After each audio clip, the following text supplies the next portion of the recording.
नमस्ते दोस्तों, आप लोग कैसे हैं। आशा करता हूं दोस्तों आप लोग बहुत अच्छे होंगे। दोस्तों रेलवे मिनिस्ट्री में मतलब रेल मंत्रालय में एक और नया भर्ती का नोटिफिकेशन जारी किया गया है। ये जो वैकेंसी निकली हुई है ना दोस्तों, ये दोस्तों DFCCIL में वैकेंसी निकली हुई है। ये क्या होता है मैं आपको स्पष्ट रूप से पहले ही बता देता हूँ।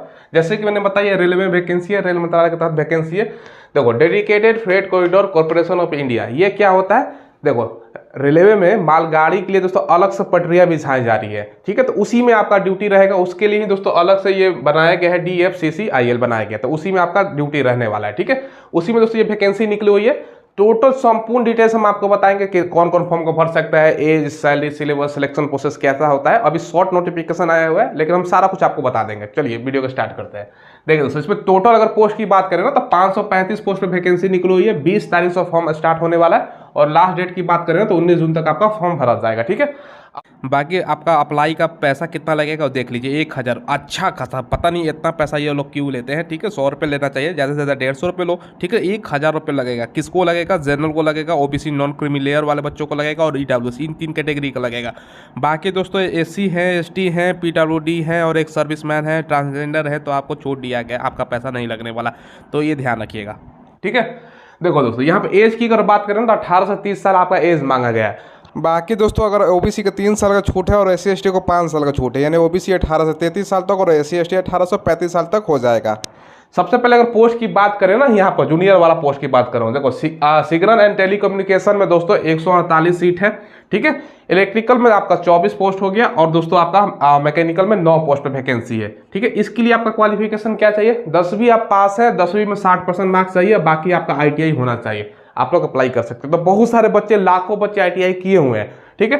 तो अगर आपने ITI किया हुआ है रिलेटेड ट्रेड में, इलेक्ट्रिकल या मैकेनिक, जिसमें जो लिखा गया उसमें, तो आप लोग फॉर्म अप्लाई कर सकते हो।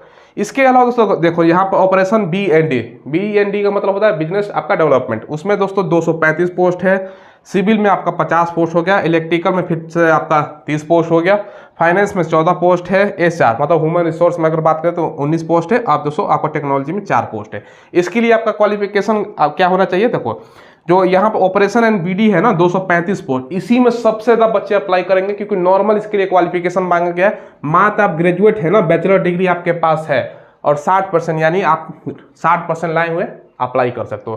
क्लियर है? बाकी दोस्तों दोस्तों यहाँ पर डिटेल्स क्वालिफिकेशन देख लीजिए। जैसे आपका एग्जीक्यूटिव आप सिविल वाले में अप्लाई करोगे ना, जिसमें 50 पोस्ट है, तो डिप्लोमा आपका सिविल इंजीनियरिंग में होना चाहिए 60%, ठीक है। बाकी दोस्तों यहाँ पे देखो, यहाँ पर एग्जीक्यूटिव आपका इलेक्ट्रिकल वाला में सेम आपका रिलेटेड ट्रेड होना चाहिए। बाकी ऑपरेशन एंड BD यानी बिजनेस डेवलपमेंट वाले में केवल बैचलर डिग्री है और सबसे ज़्यादा इसी में पोस्ट है, जैसे कि मैंने बोर्ड पर बताया, तो आप अप्लाई कर सकते हो केवल ग्रेजुएशन पर। बाकी आपका ये फाइनेंस वाला बात करें तो बैचलर डिग्री होना चाहिए। बैचलर डिग्री BCom किया हुआ है ना 60%, वो BCom वाले बढ़ेंगे। बाकी आपका ह्यूमन रिसोर्स के लिए आपका BBA BMS डिग्री होना चाहिए 60%। बाकी यहाँ पर जो इन्फॉर्मेशन टेक्नोलॉजी था, BCA डिप्लोमा कंप्यूटर साइंस में, इन्फॉर्मेशन टेक्नोलॉजी, इलेक्ट्रॉनिक कम्युनिकेशन, ये सब में किया है, तो आप लोग भर सकते हो नेटवर्किंग वगैरह में। बाकी जूनियर इसके जो इलेक्ट्रिकल के लिए आपका यहाँ पर 10 पास मांगा गया है, साथ में 2 साल का अप्रेंटिस हो या ITI हो ना, इन सब ट्रेडों में तब भर सकते हो और 60% होना चाहिए। बाकी दोस्तों यहाँ पर देख लो, सारा क्लियर है। तो जहाँ तक मुझे लगता है ग्रेजुएशन तो बहुत सारे बच्चे करते हैं, तो ये वाला पोस्ट के लिए आप लोग अप्लाई कर सकते हो। अब इसका सिलेक्शन प्रोसेस देखिएगा। जाके दोस्तों यहाँ से देख लीजिए, आपका सिलेबस एग्जाम वगैरह का सारा कुछ बता रहे हैं, ठीक है। देखो यहाँ पर सबसे पहले आपका कंप्यूटर बेस्ड टेस्ट होगा। इसमें 2 प्रकार का एग्जाम, देखो फर्स्ट स्टेज CBT और सेकंड स्टेज CBT आपका होने वाला है, ठीक है। अब देखो यहाँ पर तो सबसे पहले निगेटिव मार्किंग के भी बताया गया है कि दोनों आप एग्जाम दोगे ना, प्रथम स्टेज और सेकंड स्टेज, दोनों में आपका निगेटिव मार्किंग रहेगा। कितना रहेगा? यहाँ पर लिखा गया है 1/4 आपका निगेटिव मार्किंग रहने वाला है, तो गलती से आपको बचना है।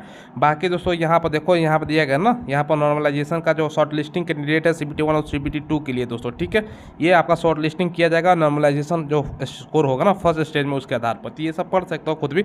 बाकी दोस्तों यहाँ पर टोटल वैकेंसी का, यहाँ पर देखो total number of candidate to be shortlisted, the next stage selection process will be per the details given below, यहाँ पर डिटेल्स दिया गया है। बाकी सिलेक्शन प्रोसेस का देखो, सबसे पहले दोस्तों सेकंड स्टेज जो कंप्यूटर बेस्ड एग्जाम होगा ना, 20 टाइम टोटल वैकेंसी का, यहाँ पर फर्स्ट टाइम का जितना है ना वैकेंसी, फर्स्ट स्टेज में जितना वैकेंसी है उसका 20 गुना बच्चों को बुलाया जाएगा, तो ये सब है। बाकी नीचे आते हैं दोस्तों, क्या क्या सिलेबस रहेगा ये आपको बता देते हैं। देखो यहाँ पर सबसे पहले जो फर्स्ट स्टेज एग्जाम होगा ना, इसमें 100 मल्टीपल चॉइस क्वेश्चन पूछेगा, ठीक है। सब समय जो मिलेगा ना आपको 90 मिनट यानी 1.5 घंटे का समय मिलेगा। बाकी PWD कैंडिडेट जो दिव्यांग उसको तो 120 मिनट यानी 2 घंटे का मिलेगा। यहाँ पर दोस्तों आपका क्या क्या पूछेगा, नॉर्मल दोस्तों आपका सिलेबस है जो जनरली कंपटीशन की तैयारी में आप करते हो, CBT 1 का वो सिलेबस आपका है। सबसे पहले मैथ से आपका 30 क्वेश्चन पूछेगा, ठीक है। जनरल अवेयरनेस से आपको 15 क्वेश्चन रहने वाला है। इसके अलावा दोस्तों अगर बात करें ना तो जनरल साइंस से आपका 15 क्वेश्चन रहेगा। बाकी दोस्तों रीजनिंग से आपका 30 क्वेश्चन हो गया। और यहाँ पर देखो नॉलेज अबाउट रेलवे DFCCIL, मतलब भारतीय रेलवे से संबंधित ज्ञान, और DFCCIL से संबंधित आपका 10 क्वेश्चन रहेगा, ठीक है। तो ज़्यादा कुछ है नहीं, टोटल मिलाकर 100 क्वेश्चन यहाँ पर रहने वाला है, ठीक है, ये ध्यान रखिएगा। बाकी दोस्तों यहाँ पर देखो सेकेंड स्टेज के बारे में यहाँ पर बताया गया है। ये दोस्तों CBT होगा, 120 आपका मल्टीपल चॉइस क्वेश्चन पूछेगा, हर एक क्वेश्चन 1 मार्क्स का रहेगा, और समय 120 मिनट 2 घंटे का समय रहने वाला है, ठीक है। यहाँ पर ये है दोस्तों। बाकी यहाँ पर आप लोग पढ़ सकते हो सेकेंड स्टेज के बारे में। यहाँ पर सिलेबस वगैरह देखो, यहाँ पर देखो ये दिया गया है ना, क्वालिफाइंग मार्क्स भी दिया गया है, ठीक है। आपको UR है, EWS है तो minimum 40%, OBC non creamy layer और SC का 30% और ST को 25% लाना होता है। आपको ज़्यादा से ज़्यादा मार्क्स लाने की कोशिश करना है, कम से ये मिनिमम लिखा रहता है, इसको इग्नोर कीजिएगा, ठीक है। पेपर का जो लैंग्वेज होगा हिंदी और इंग्लिश दोनों लैंग्वेज में आपसे सवाल पूछा जाएगा, कोई दिक्कत की बात नहीं रहने वाली नहीं है। नॉर्मलाइजेशन आपका ये प्रोसेस होगा ना, CBT ये सब दिया गया है। बाकी दोस्तों अगर मार्क्स टाई हो जाता है, अब सपोज करो किसी का 80 है, आपका भी और किसी और बच्चे का 80 है, तो अगर मार्क्स बराबर हो जाता है, टाई हो जाता है ना, तो डेट ऑफ बर्थ का आधार पर जिसका पुराना होता है उसका लिया जाता है। ये तो सब पहले की तरह है। बाकी दोस्तों यहाँ पर सारा डिटेल्स है, अगर नोटिफिकेशन पढ़ना चाहते हो। बाकी डॉक्यूमेंट वेरिफिकेशन है उसके बाद दोस्तों डॉक्यूमेंट वेरिफिकेशन के बाद आपका मेडिकल वगैरह के बारे में बताया गया कि आपका मेडिकल भी होगा, ऐसा नहीं है कि मेडिकल नहीं होगा। और अप्लाई तो पैसा हमने आपको बता दिया कितना 1000 रुपये लगेगा, इतना रुपये लगता है ना दोस्तों। तो कभी कभी दुख भी होता है भाई, स्टूडेंट लाइफ में जो बच्चे अभी जॉब की तैयारी करें 1000 रुपये ले रहे हो भाई, कम लो ना, 100 रुपये लो, तो ये थोड़ा बहुत दिक्कत की बात रहती है दोस्तों, ठीक है। तो ये सारा इन्फॉर्मेशन है। बाकी और जो इंपॉर्टेंट चीज़ है मैं आपको बता देता हूँ ऊपर से नोटिफिकेशन ये दिखाकर। हाँ देखो यहाँ पे एग्जाम डेट भी दिया गया है, CBT 1 का एग्जाम अगस्त में होगा, बाकी आपका CBT 2 वाला दिया गया है दिसंबर 2023 में होगा। अब जो ये CBET का एग्जाम देख रहे हो ना, इस पर आपको कन्फ्यूजन नहीं होना है, ये केवल एक ही पोस्ट के लिए था, ये मार्च 2024 में होगा, ठीक है। तो बाकी पोस्ट के लिए 2 ही एग्जाम है, उसके बाद दोस्तों आपका एग्जाम नहीं होने वाला। बाकी आपका फॉर्म अप्लाई करते समय यहाँ पे हेल्पलाइन नंबर दिया गया है, आप कुछ कन्फ्यूजन होती है यहाँ पूछ सकते हो, ठीक है। ये सब दिया गया है।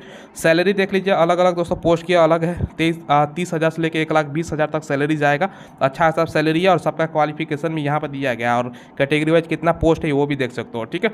यहाँ पर सारा कुछ आपको दिया गया, जैसे यहाँ पर एक एग्जाम्पल के तौर पर बता देता हूँ। देखो सबसे पहले एक्जीक्यूटिव बिजनेस डेवलपमेंट वाला जो पोस्ट है ना, इसमें दोस्तों कैटेगरी वाइज यहाँ है 235 पोस्ट है टोटल, ग्रेजुएशन 60% मार्क्स मांग रहा था। वैसे ही दोस्तों यहाँ पर देख लो फाइनेंस वाला पोस्ट यहाँ पे है, इसका क्वालिफिकेशन यहाँ पे है। तो अगर खुद भी पढ़ना चाहते हो तो यहाँ से भी आप लोग पढ़ सकते हो, ठीक है। ये है दोस्तों, ठीक है। ये सारा कुछ आपको हमने बता दिया। अब नीचे आओगे ना, एक और इंपॉर्टेंट चीज़ मैं आपको बता देता हूँ, देख के जाइएगा, ठीक है। देखो फ्लाइट वगैरह सारा ये सब बताया गया भाई, एग्जामिनेशन के बारे में पूरा डिटेल्स दिया गया। देखो यहाँ पर जैसे मैंने बताया ना, सबके लिए एक CBT 1 और CBT 2 होगा। किसके लिए दोस्तों एक एग्जाम अलग से था, देखो executive operation and business development के लिए दोस्तों यहाँ पर CBET जो एग्जाम था ना, कंप्यूटर बेस्ड एप्टीट्यूड टेस्ट, ये केवल होगा, ठीक है। बाकी के लिए नहीं है, सब में क्रॉस लगा है ना। बाकी के लिए एक एग्जाम दो, सेकंड एग्जाम दो, उसके बाद डॉक्यूमेंट वेरिफिकेशन और मेडिकल। बाकी दोस्तों जो ये बिजनेस डेवलपमेंट वाला पोस्ट है ना, इसमें ये है एक एग्जाम 2 एग्जाम, बाकी CBET वाला एग्जाम, फिर डॉक्यूमेंट वेरिफिकेशन, फिर मेडिकल। तो ये दोस्तों अलग से एक था। तो ये हमने आपको सारा कुछ आपको बता दिया, ठीक है। बाकी दोस्तों कोई सवाल पूछना हो तो कमेंट के माध्यम से पूछ लीजिएगा। चैनल को जरूर सब्सक्राइब करके बेल आइकन दबाइएगा। धन्यवाद।